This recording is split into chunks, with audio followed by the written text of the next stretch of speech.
नमस्कार दोस्तों, आज का जो मेरा टॉपिक है वो आज जैसा कि मैंने पिछले पार्ट 1 चैप्टर में ऊतक के बारे में, टिश्यूज़ के स्ट्रक्चर के बारे में, उसके फंक्शन के बारे में आपको बता दिया था। आज का जो मेरा टॉपिक है वो है आपका सिंपल परमानेंट टिश्यू और इसके बारे में। सिंपल परमानेंट टिश्यू क्या होता है, आपको सरल अस्थायी ऊतक क्या होता है, क्योंकि परमानेंट टिश्यू में मैंने आपको बता दिया था कि परमानेंट टिश्यू जो होते हैं वो विभज्योतक ऊतक के विभाजन के द्वारा बनते हैं।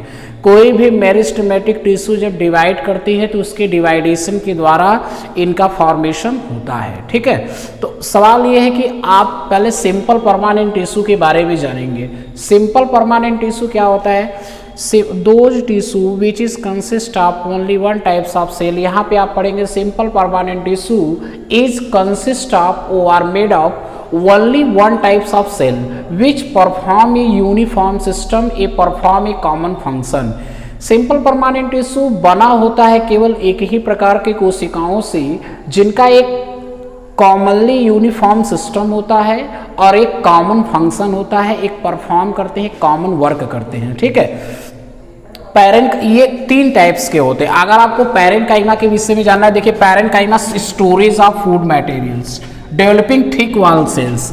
पैरेन्काइमा जो होता है वो आपका storage of food materials, storage करता है फूड मैटर्स का, डेवलप थिक वॉल, और किससे बना होता है? थिक वॉल सेल से मिलकर बना होता है, यानी इसकी जो भित्ति होती है वो मोटी होती है। ओके, अब देखिए इसका अगर आप एग्जाम्पल पढ़ेंगे तो जितने भी आपके एंडोस्पर्म आते हैं, जितने भी आपके एंडोस्पर्म आते हैं, एंडोस्पर्म यानी भ्रूणपोष आते हैं, वो आपका किस में आते हैं? पैरेन्काइमा से रिलेटेड होते हैं, यानी जिसमें आपका सिंपली परमानेंट टिश्यू हो, जिसका काम क्या होता है? जो थिक वॉल्ड सेल से मिलकर बना होता है, जिसका काम होता है स्टोरेज ऑफ फूड मटेरियल। यानी आपसे पूछा जाए सिंपल परमानेंट टिश्यू में स्टोरेज ऑफ फूड मटेरियल को स्टोरेज कौन कर रहा है? ट्रांसपोर्टेशन की बात नहीं हो रही है, केवल स्टोरेज की बात हो रही है। तो स्टोरेज में कौन करेगा? आपका स्टोरेज ऑफ फूड मटेरियल में with the help of parenchyma. Parenchyma are responsible for storage of food material like endosperm. अगर एंडोस्पर्म का आप एग्जाम्पल पढ़ेंगे ना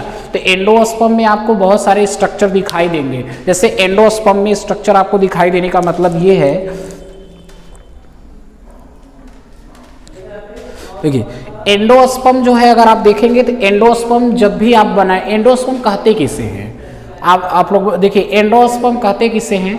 जब आप एंडोस्पर्म में पढ़ेंगे तो एंडोस्पर्म में आपको एक स्ट्रक्चर शो होगा।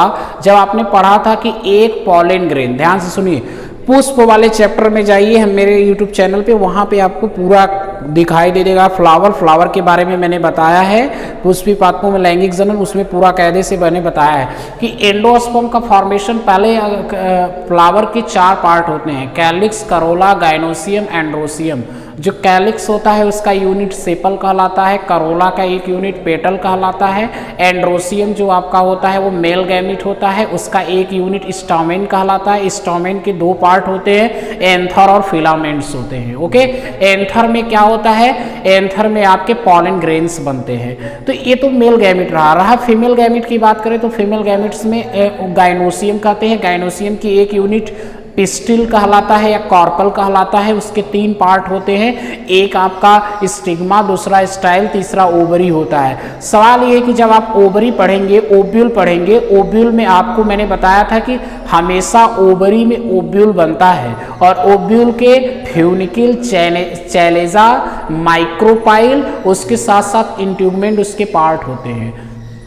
तो एंडोस्पर्म और एम्ब्रियोसाइक अलग अलग होता है। एम्ब्रियोसाइक तो हो गया जो आपका ओव्यूल में पाया जा रहा है, जिसमें 3 एंटीपोडल सेल हैं, 2 पोलर न्यूक्लियाई है, 2 आपका सिनर्जिड सेल है और एक आपका एक सेल है। अब मैं आपको एकदम कंफर्म बता रहा हूँ, एंडोस्पर्म किससे बनता है? एंडोस्पर्म हमेशा ट्रिपल फ्यूजन या डबल फर्टिलाइजेशन के माध्यम से बनता है।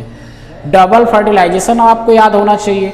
डबल फर्टिलाइजेशन का एकदम बेसिक कॉन्सेप्ट मैं बता रहा हूँ, इसको आप लोग नोट भी करते चलिए। जो मैं बता रहा हूँ इसको आप नोट करते चलिए कि अगर पॉलन ग्रेन है, ध्यान से सुनिएगा, ये अगर एक पॉलन ग्रेन है वो फ्यूज करता है एग सेल से तो बनाता है जाइगोट। क्या बनाता है? जाइगोट बनाता है। तो इस क्रिया को सिंगैमी कहते हैं या इसको क्रिया को हम फर्टिलाइजेशन कहते हैं। और अगर एक पॉलन ग्रेन फ्यूज करता है, ठीक है, 2 पोलर न्यूक्लियाई से, तो बनता है एंडोस्पर्म, या इसको हम कहते हैं प्राइमरी एंडोस्पर्म न्यूक्लियस।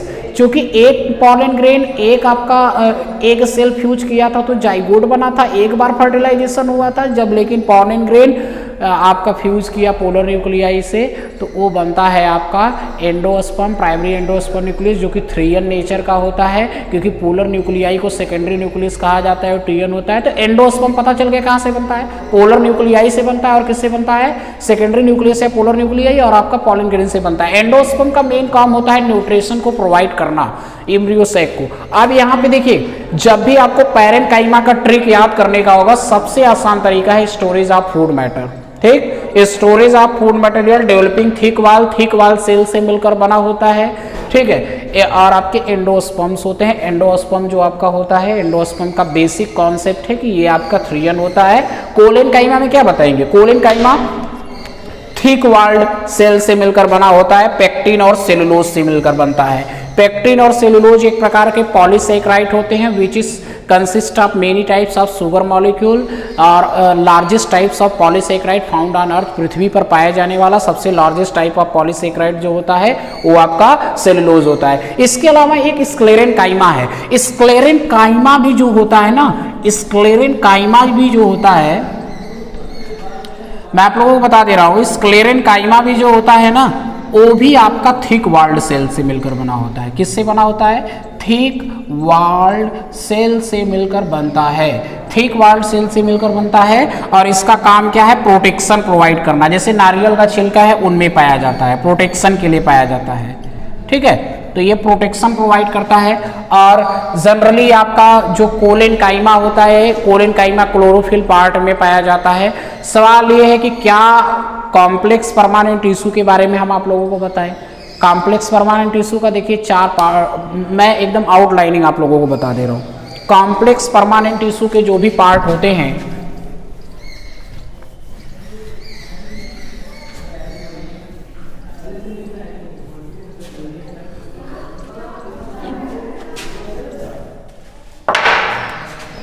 जैसे आपका कॉम्प्लेक्स परमानेंट टिश्यू है, ठीक है, complex permanent tissue, complex permanent tissue, जो आपका कॉम्प्लेक्स परमानेंट टिश्यू होता है, the complex permanent tissue are consist of 1 और मेनी टाइप्स ऑफ सेल। कितने सेल से बने होते हैं, मेनी टाइप्स ऑफ सेल ना, मेनी, मेनी मीन्स बहुत होता है।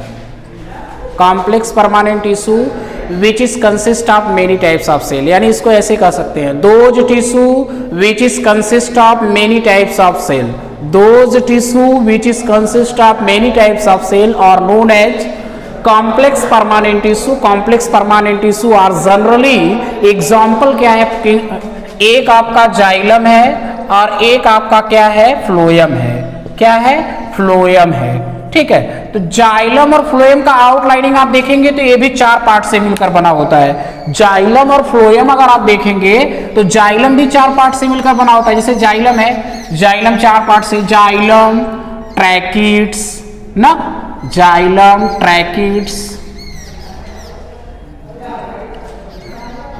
Xylem, vessels, xylem, parenchyma,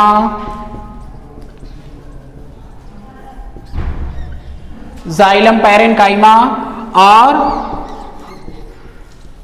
xylem fibre, ठीक। Xylem tracheids, xylem vessels, xylem parenchyma और जाइलम फाइबर, ये आपके हो गए। सवाल ये है कि अगर आप इसको और एक ट्रिक से लिख सकते हैं, जैसे ये आपका वाटर कंडक्टिंग टिश्यू होता है, क्या होता है, वाटर कंडक्टिंग टिश्यू होता है, वाटर कंडक्टिंग टिश्यू होता है, ठीक, वाटर कंडक्टिंग टिश्यू। और जो फ्लोएम होता है इसको क्या कहते हैं, फूड कंडक्टिंग टिश्यू कहते हैं, क्या कहते हैं, फूड कंडक्टिंग टिश्यू कहते हैं, कंडक्टिंग टिश्यू, कंडक्टिंग रहेगा टिश्यू, ठीक है।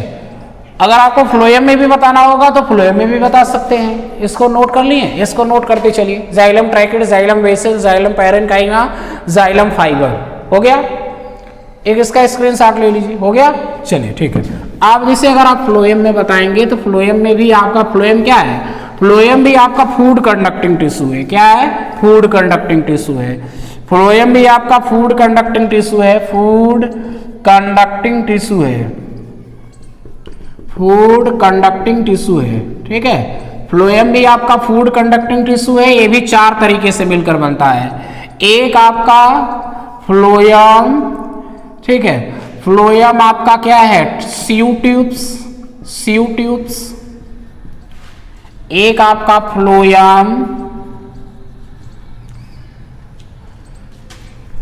PHLOEM, phloem sieve tubes, phloem companion cell, companion cell, और फ्लोएम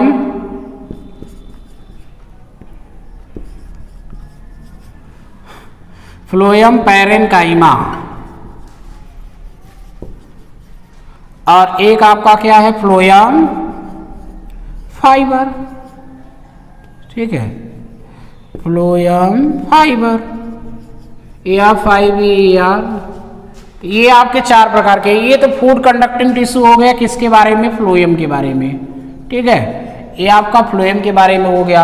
अगर आप टिश्यूज को लेंगे, खासकर बेबीजियोतक ऊतक के बारे में बताएंगे जिनमें सेल डिवीजन की कैपेसिटी पाई जाती है, तो वो आपका कौन कौन सा है।